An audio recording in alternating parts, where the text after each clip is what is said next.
Dorothy Washington had learned long ago that survival wasn't about hope, it was about numbers. At 72 years old, sitting at her kitchen table under the weak glow of a single bulb, she sorted pills into a weekly container with fingers so stiff from arthritis that each movement sent sparks of pain up her wrists. Blood pressure medication on Monday, Wednesday, Friday. Diabetes pills on Tuesday, Thursday, Saturday. Sunday she'd skip both to make them last until her next Social Security check arrived. $1,200 a month. That's what the government deemed sufficient for a human life in Detroit, Michigan. Dorothy had become a mathematician of impossible equations. After rent on the house she'd lived in for 40 years. After utilities that climbed higher every winter. After minimum payments on medical bills that multiplied like weeds. She had $47 weekly for food. She knew the price of every item at the corner store, knew which day they marked down the bread, which hours they reduced the meat about to expire. The house creaked around her like old bones settling into cold. Paint peeled from the siding in long, sad strips. Shingles had blown away in last autumn's storms, leaving dark patches on the roof where rain found its way inside. Dorothy kept pots and buckets strategically placed throughout the upstairs rooms, listening to the steady drip like a countdown to catastrophe. Her late husband, Robert's face smiled at her from a photograph on the mantel, forever young in his army uniform. Vietnam, 1967 through 69. He'd come home with stories he never told and nightmares that woke them both for years. When he died 3 years ago, Dorothy discovered that surviving alone was its own kind of war. The furnace wheezed and rattled in the basement, a mechanical death rattle that made her hold her breath every time it cycled on. She wore 3 sweaters indoors, thermal underwear beneath her house dress, and still her breath formed white clouds in the kitchen some mornings. The repairman had quoted $15,000 for replacement. She'd laughed until she cried. Outside, the neighborhood was dying too. 3 houses on her block stood abandoned, windows boarded up like closed eyes.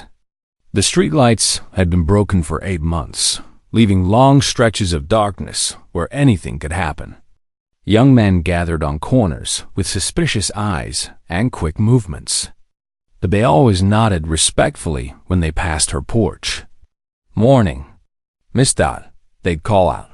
She'd wave back, knowing their mothers had raised them right, even if the streets were teaching them wrong. Dorothy's daughter Regina lived in California now, building her own life with her own family and her own struggles. Her son Jerome was deployed somewhere overseas, serving his country like his father had. She was proud of them both, fiercely and quietly. But pride didn't fill empty rooms or warm, cold nights, and Dorothy would bite off her own tongue before asking them for help. They had their own bills, their own futures. She wouldn't become their burden. The old radio from Robert's trucking days crackled softly on the counter, picking up fragments of conversation she didn't always understand. Sometimes she'd hear motorcycle groups communicating in codes and call signs, their voices tinged with the same military rhythm Robert had used. It reminded her of a world where people looked out for each other, where a person's words still meant something. That world felt very far away now. The television had been scrolling. Blizzard warnings for 3 days straight. The weather service was calling it the storm of the decade. 15 below zero. Winds up to 60 miles per hour. Life-threatening conditions. Dorothy stood at her kitchen sink, looking out at the broken neighborhood through windows that rattled in their frames. The first snowflakes were beginning to fall, fat and lazy in the late afternoon light. She'd survived worse storms. The cold outside couldn't touch the cold that came from being invisible, from being forgotten, from being 72 and alone and wondering if anyone would even notice if she simply stopped existing. She turned back to her pills, to her careful rationing, to the mathematics of survival that had become her daily prayer. Dorothy had no idea that in less than 12 hours, 9 strangers would knock on her door and change everything she thought she knew about human nature, about family, about what it meant to be invisible. In a world that had stopped seeing her, the storm was coming, and Dorothy Washington was about to discover that sometimes the most dangerous thing you can do is exactly the right thing. Part 2. When the cold comes calling. The blizzard hit at 6:47 that evening, and Dorothy's ancient furnace gave up the ghost exactly 17 minutes later. She was in the kitchen preparing her dinner, a can of soup stretched with extra water to make it last 2 meals, when she heard the mechanical wheeze from the basement. Then a rattling sound like coins in a tin can. Then silence. Complete, absolute, terrifying silence. Dorothy stood frozen, wooden spoon in hand, listening to nothing. After a moment, she felt the first whisper of cold air creeping up through the floorboards. Within minutes, the temperature in the house began its inevitable descent. She pulled on a 4th sweater, her fingers clumsy with the buttons. Her breath started forming white clouds in the kitchen. The cold settled into her bones the way it always did, making her joints ache, making her diabetes medication less effective, making every movement painful and slow. Dorothy reached for her cell phone to call Regina, then stopped. What could her daughter do from 2,000 miles away except worry? What could anyone do? The repair would cost thousands she didn't have, and the storm outside was already making the windows rattle violently in their frames. She tried the landline. Dead. The storm must have taken out the phone lines. Her cell phone showed 1 bar of signal, flickering. She managed to call Regina before it died completely. "Just checking in, baby," Dorothy said, forcing cheerfulness into her voice that felt like swallowing glass. "How are my grandbabies?" "Mom, are you okay?" "The weather service says Detroit is getting hammered." "I'm fine, just fine. The house is warm and I've got plenty of food." The lies came easily after 3 years of practice. Regina didn't need to know about the dead furnace, the dropping temperature, the very real possibility that her mother might not survive the night. Some burdens were meant to be carried alone. After hanging up, Dorothy sat in the growing cold and faced the truth. Without heat, in a house that leaked warmth through every crack and gap, she was in serious danger. Her diabetes made her circulation poor. The cold affected her worse than most people. She might not make it until morning. Thought the old space here in the closet might help. Dorothy plugged it in with trembling fingers, and immediately the house's ancient electrical system protested. The lights flickered once, twice, then died completely, plunging her into darkness. Dorothy stood in her cold, dark house and felt the first true fingers of fear wrap around her heart. She found the radio by feel, switching it on by the glow of its amber display. Static filled the air, broken by fragmented emergency calls that made her pulse quicken. Roads completely blocked by fallen trees. Bikes won't start in this cold, need shelter fast. Hypothermia risks increasing. Anyone know safe houses on the east side? Dorothy realized motorcyclists were stranded somewhere nearby. In this weather, exposed to the elements on metal machines that conducted cold like knives, they wouldn't survive the night. Neither would she, probably. But at least she had walls around her, however inadequate. The radio crackled again. Equal to all units, we're 5 minutes from hypothermia conditions. Need to find shelter immediately, or we're looking at casualties. The voice was deep, authoritative, tinged with the kind of controlled urgency Dorothy recognized from Robert's military days. This wasn't panic. This was a commander making life or death calculations. Dorothy's arthritic hands hovered over the radio. She could respond, could offer help. Her house was cold, but it was still warmer than 15 below zero in 60-mile-per-hour winds. She had walls. She had a roof. She had instant coffee and canned soup. But she also had every news story she'd ever heard about motorcycle gangs flashing through her mind. Bar fights, drug rumors, violence, recent incidents in Detroit where bikers had terrorized businesses, intimidated families. Every survival instinct screamed at her to stay quiet, stay invisible. Let someone else deal with whatever was happening out there. Then came the pounding on her door. Thunderous, urgent. 9 massive silhouettes visible through the frosted glass. Leather jackets and chains glinting in the dying light. Beards covered in ice. They looked like giants from a nightmare. Dorothy's heart hammered against her ribs. Her hands fumbled for her cell phone, but it was completely dead now. The landline was useless. The radio was her only connection to the outside world. But these men needed help now, not in an hour when help might arrive. More pounding. Urgent but not violent. Desperate but not demanding. Ma'am. The voice was muffled by wind but surprisingly respectful. I'm sorry to bother you. Our bikes are dead. Roads are impassable. We just need shelter until morning. We have sleeping bags. Won't be any trouble.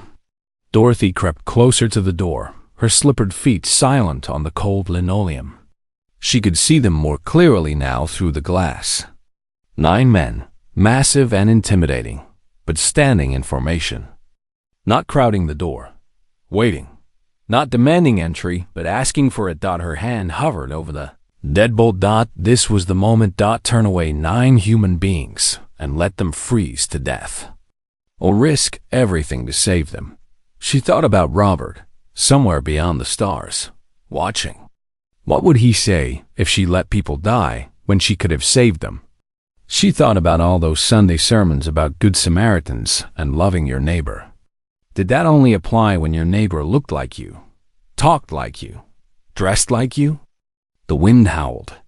The voices outside were growing weaker. Dorothy closed her eyes and whispered a prayer. Lord, if this is how I go, let it be helping others. Her hand reached for the deadbolt and turned it. The door opened, and 9 giants filed through, bringing with them a blast of Arctic air and the smell of leather, and motor oil and desperate cold. And Dorothy, Washington discovered that sometimes the most terrifying thing you can do is exactly the right thing. Part 3. When warriors. About 9 massive men filled Dorothy's small entryway, stomping snow and shaking ice from their beards. Dorothy's heart still hammered in her chest. But what happened next defied every expectation Tara had built in her mind. Military precision. Thank you. Ma'am, the leader said, removing his helmet to reveal gray hair and weathered features that spoke of hard years and harder decisions. We won't forget this kindness. Kitchen's the warmest room, Dorothy managed, her voice steadier than she felt. I'll make coffee. The bikers didn't rush in like invaders. They moved with organized efficiency that reminded Dorothy achingly of Robert. No shouting. No disorder. Just quiet competence. The leader's voice cut through the group like a command. Sound off. Any injuries? Frostbite on fingers, sir. Nothing serious. All good here. Ready for orders. Dorothy paused, her hand on the coffee pot. Sir, these men responded like soldiers, not gang members. They arranged their sleeping bags with mathematical spacing across her living room floor. When Dorothy offered her couch, they refused in unison. You keep your comfort, ma'am. We're used to sleeping rough. The leader organized them into duties without being asked. 2 men examined her dead furnace with flashlights. Others checked her smoke detector batteries. One quietly inventoried her medicine bottles on the kitchen counter, his expression growing troubled. Ma'am, he asked softly, when did you last eat a real meal? Dorothy's cheeks burned. I eat fine. Yes, ma'am. Just asking. She served instant coffee in mismatched mugs, apologizing for not having real cream. These leather-clad giants praised it like the finest restaurant coffee they'd ever tasted. "This is perfect, ma'am." "Thank you. Haven't had coffee this good in weeks." "You're too kind, Miss Dorothy." "Dorothy Washington."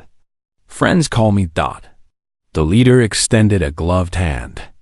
"Pleasure to meet you, Miss Dot. Call me Eagle."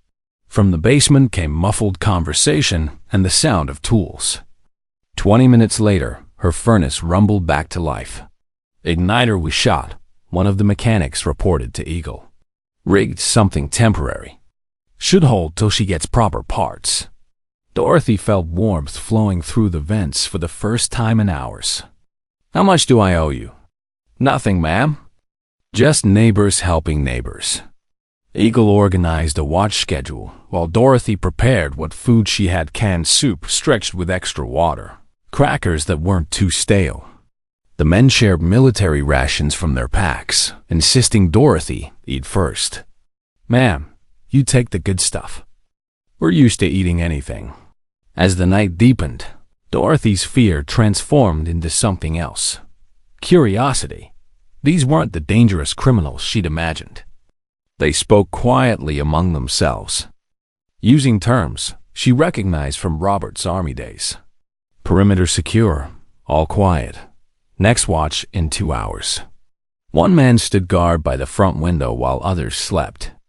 When Dorothy got up at 3 in the morning for her medication, she found Eagle sitting alert in the darkness. "All quiet, ma'am," he whispered. "Rest easy. We've got you covered." For the first time in 3 years, Dorothy felt completely safe in her own home. Dawn came gray and cold, but the storm was breaking. Eagle woke his men with quiet efficiency. They cleaned Dorothy's floors better than she'd cleaned them in months, packed their gear with military precision. Every man thanked Dorothy personally before leaving. Eagle approached last, pulling a thick envelope from his jacket. "Miss Dot, this is for the furnace repair, utilities, whatever you need." Dorothy pushed it back firmly. "I didn't help you for money." His eyebrows raised. Clearly, he wasn't used to refusal. "Ma'am, most people would have. I'm not most people." Dorothy's voice carried quiet dignity. "You're good men. I can see that now. That's enough payment."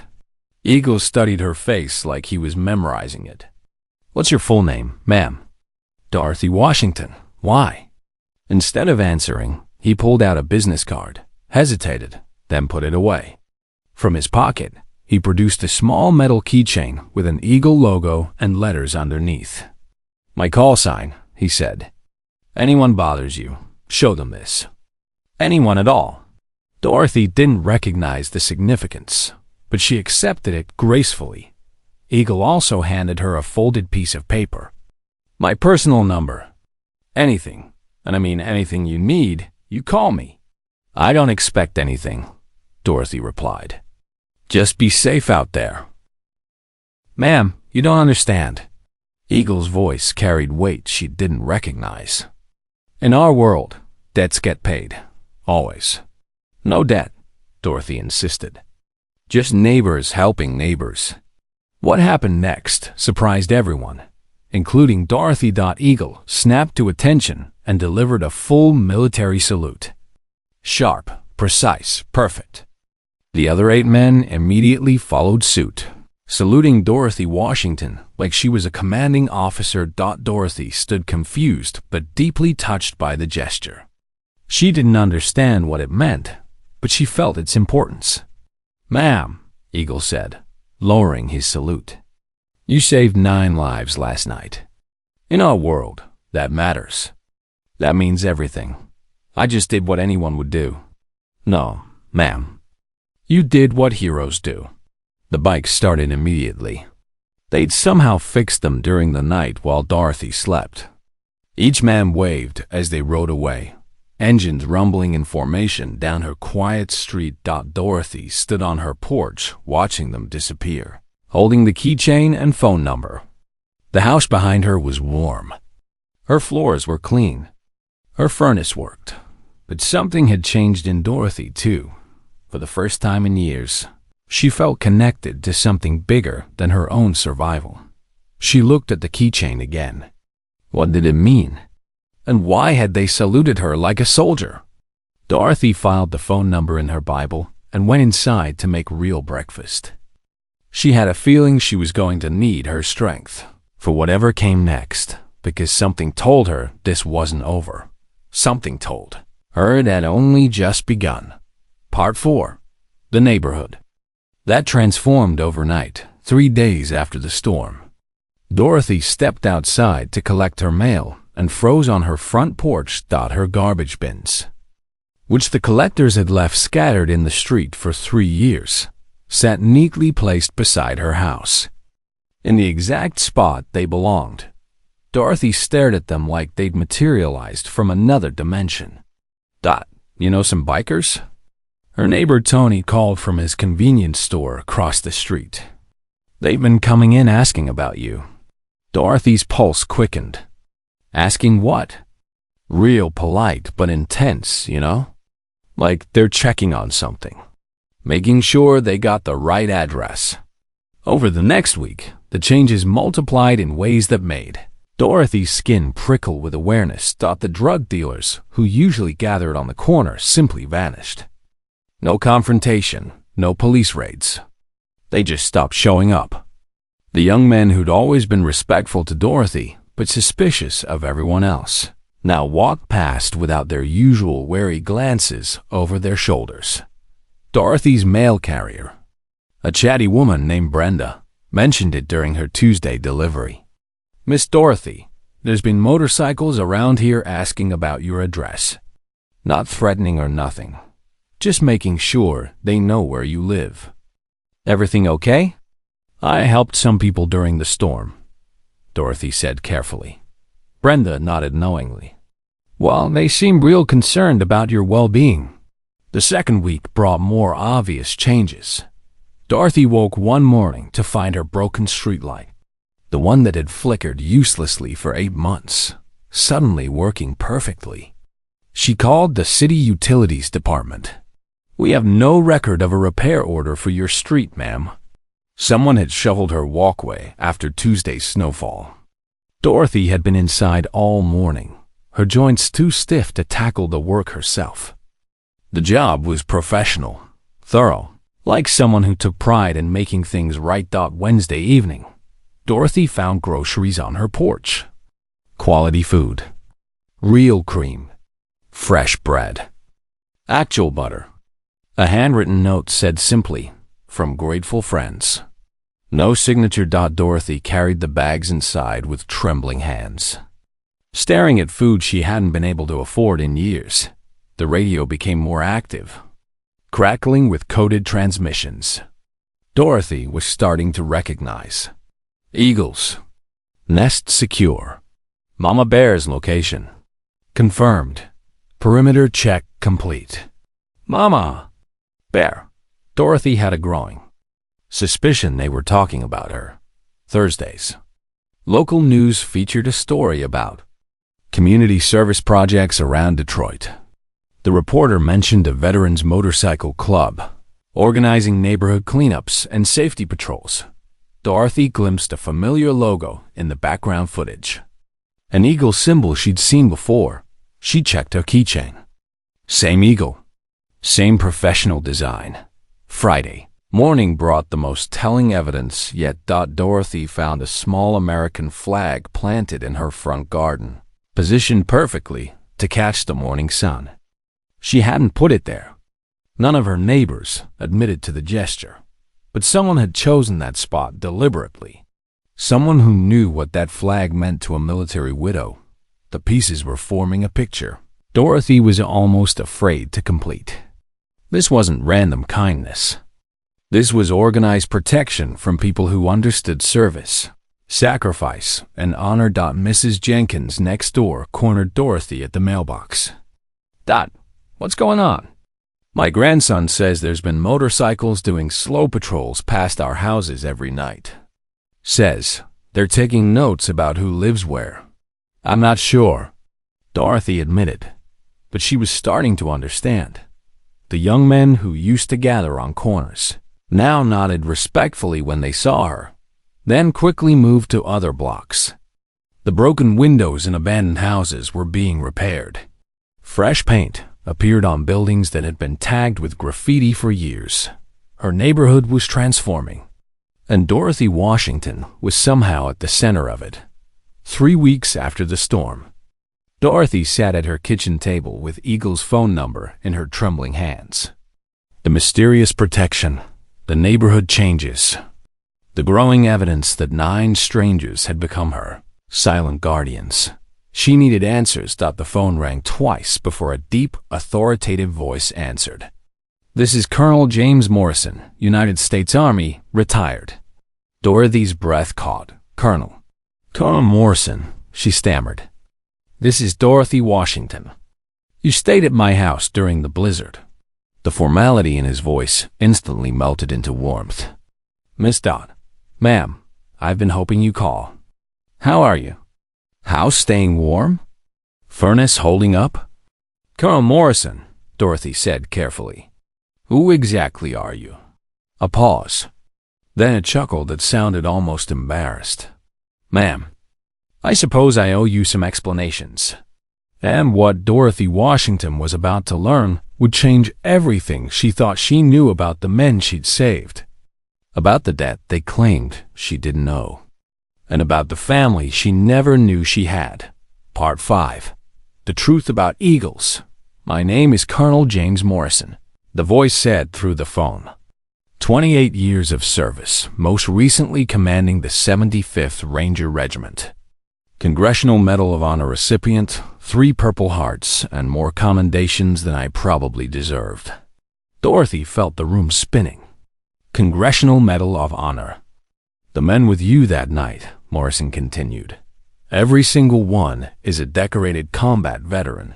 Miss Dot, Diesel Thompson, Navy veteran, Purple Heart recipient. Marcus Martinez, Army medic, who saved 47 lives in Afghanistan. Tank Williams, Marine Corps, Bronze Star for valor. I could go on, but you get the idea." Dorothy's legs gave out. She sank into her chair, mind reeling. "You mean you're all heroes?" "No, ma'am." Morrison's voice carried quiet conviction. "You're the hero. You saved 9 veterans who've seen too much death, too much darkness. That night, you reminded us what we fought for." The pieces crashed together in Dorothy's mind. The military precision, the discipline, the respect, the salutes, the motorcycle club. She whispered. "What does the symbol stand for?" "Motorcycle Club Veterans, Miss Dot. I founded it after my retirement. Therapy for those dealing with difficult transitions. Community service, helping brothers and sisters adjust back to civilian life. We ride together, serve together, heal together." Dorothy's voice was barely audible. "Why didn't you tell me?" "Ma'am, we've learned that some people treat us differently when they know our service records. You helped us because we were human beings in need. That meant everything." Morrison's voice grew serious. "Miss Dot, I need to tell you something else. After that night, I did some research on you. Your husband, Robert Washington, served in Vietnam, 1967 to 69. Army mechanic, Good Conduct Medal, honorable discharge." "Yes, but how did you?" "Ma'am, he served with my mentor, First Sergeant William Martinez. Marcus's father, actually. Your Robert saved Bull's life during the Tet Offensive. Fixed his damaged vehicle under enemy fire, got him to medical aid in time." Dorothy's hands flew to her mouth. Robert had never talked about specific incidents from the war. "Ma'am, Mo Martinez trained me, shaped me into the soldier I became. Without him, I never would have survived my first deployment, let alone earned the respect of my men. Your husband saved the man who made my career possible." Tears streamed down Dorothy's face. "Robert never said, 'Good men rarely do, Miss Dot, but heroes recognize heroes.' That night at your house wasn't chance. It was Robert's spirit working through you, taking care of his military family. Morrison continued, his voice thick with emotion. When we saluted you, we weren't just thanking you for shelter. We were honoring Robert's widow, showing respect for a family that sacrificed for this country. I never knew, Dorothy whispered. There's more, ma'am. That protection you've been noticing? 847 veterans across 3 states now consider you family. Not just because of that night, but because of what Robert did 56 years ago. Dorothy could barely process the scope of what she was hearing. Miss Dot, we've been watching your back because you've always been one of us. You just didn't know it. The radio crackled in the background as if responding to Morrison's words. Eagle's Nest secure, Dorothy said softly, understanding now. Yes, ma'am. That's you. You're our Eagle's Nest, our safe harbor. Every veteran in the network knows your address, your situation, your importance to our brotherhood. Morrison's voice carried promise and protection. Ma'am, you'll never want for anything again.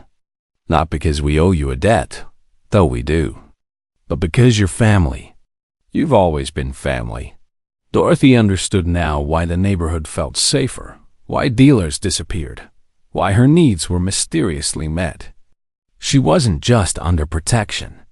She was under the care of a military family that spanned the entire Midwest. That salute, Dorothy said, remembering. Full military honors, ma'am. For the widow of a hero. From grateful soldiers who understand sacrifice. Dorothy looked out her window at the quiet street, seeing it with completely new eyes. The American flag someone had planted in her garden. The careful attention to her property. The respectful distance that still conveyed absolute security. Colonel Morrison, she said finally. What happens now? His answer would change her life forever. Now, Miss Dot, we take care of our own. And you've got 800 sons who will stand beside you through anything.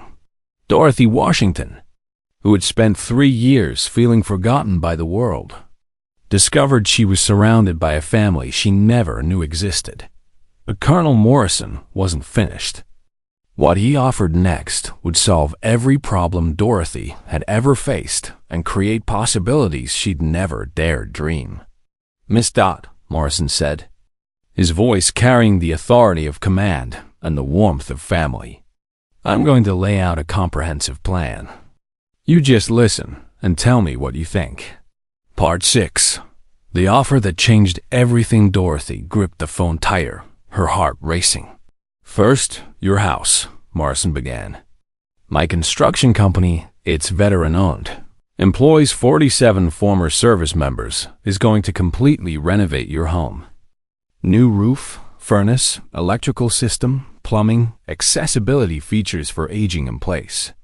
We're talking about $78,000 worth of work. All donated materials and labor. Dorothy's breath caught. Colonel, that's too much. Ma'am, let me finish.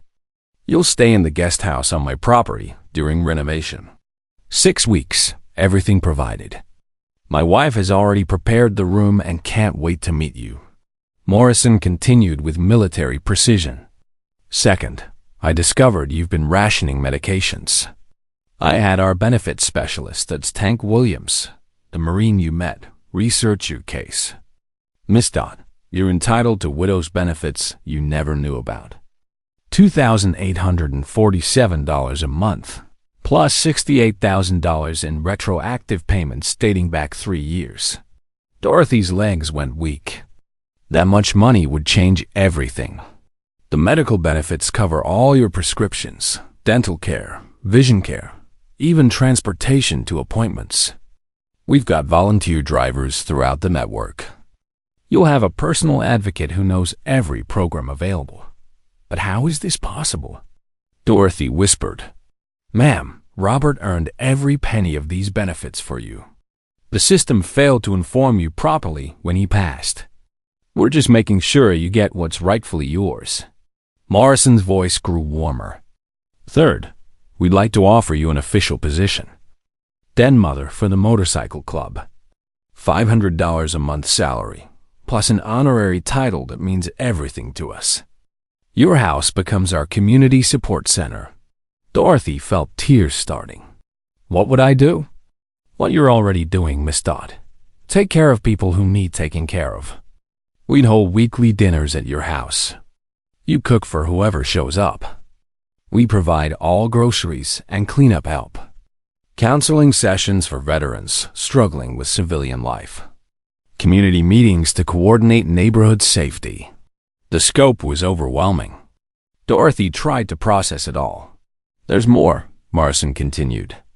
"We discovered you never finished high school because you got married young and started raising babies. We've arranged for you to complete your diploma, then enroll in a 3-month peer counseling certificate program at the community college." Dorothy's voice was barely audible. "At my age? Miss Dot, you've got more life experience and natural wisdom than most college graduates. We need someone who understands struggle, who's earned respect through character, not credentials." Morrison paused, letting the weight settle. "Your renovation includes a memorial corner honoring Robert's service, with his photos and medals displayed properly. The basement becomes a meeting space for veteran support groups. The backyard gets a garden restoration." The offers kept coming. "We're organizing a surprise reunion with your family. Paid flights for Regina and the grandchildren from California. Jerome gets emergency leave from his deployment. For the first time in years, you'll all be together, and they'll see the renovated home." Dorothy was crying openly now. "This is too much. I never asked for anything." "Miss Dot, the best people never do ask. That's exactly why they deserve everything." Morrison's tone became serious. "There are legal protections, too. We've established a trust fund ensuring your security forever. Veteran lawyers protecting your interests. Medical power of attorney network if you ever need care. Will and estate planning securing the house for your family. But what if something happens to you, Colonel?" "Ma'am, this network spans 3 states and includes active duty military. Police officers, firefighters, medical professionals, federal agents. All veterans. All committed to the Brotherhood. If something happens to me, 846 others pick up the responsibility." Dorothy looked around her kitchen, imagining it filled with people who needed family as much as she did. "The community impact goes beyond your house," Morrison continued. "We're buying the abandoned property next door, turning it into transitional housing for homeless veterans. Crime rates are already dropping because of our presence. Other neighborhoods are requesting similar programs." His voice softened. "Miss Dot, you showed us what honor looks like in civilian clothes. You reminded 9 broken soldiers that good still exists in the world. Now let us show you what gratitude looks like in action." Dorothy thought about Robert, wondering if he could see this moment from wherever heroes go when they die. "Your husband would be proud," Morrison said, as if reading her thoughts. "And frankly, ma'am, we're all proud to call you family." The silence stretched as Dorothy processed the magnitude of what was being offered. Complete financial security. A home restored to beauty. Medical care without worry. Most importantly, a purpose that mattered and a family that would never abandon her. "What do you say, Miss Dot? Will you let us take care of our own?" Dorothy's answer would determine not just her future, but the future of everyone whose life she would touch in the years to come. She looked at Robert's photo on the mantel, at the warm Bible where she'd filed Morrison's number, at the warm kitchen that had been cold and dark just weeks ago. "Yes," Dorothy whispered. "Yes, I will." And with that single word, Dorothy Washington became the heart of something extraordinary. Part 7, the neighborhood that learned to hope again 6 months later. Dorothy's neighborhood had transformed beyond recognition. And so had Dorothy herself. The house that once leaked and creaked now stood as the crown jewel of the block. Fresh paint gleamed white with navy blue trim. New windows sparkled in the sunlight. The roof no longer shed shingles like autumn leaves. and warm light glowed from every room. Dorothy Street had become something from a different era. Veteran families moved into renovated houses where drug dealers once operated. The empty lots sprouted a community garden where neighbors grew vegetables to share. New streetlights illuminated sidewalks that children could walk safely even after dark.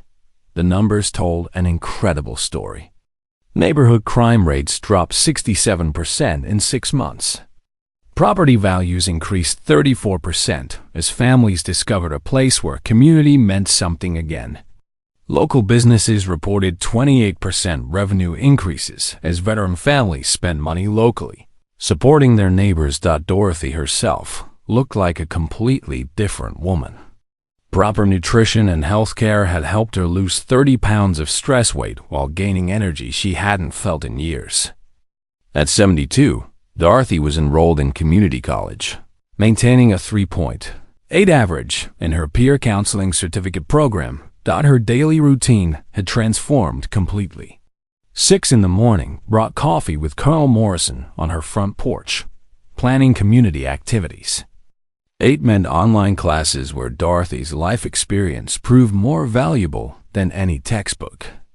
10 brought tutoring sessions with neighborhood children who now called her Grandma. Afternoons were devoted to her new role as certified peer counselor.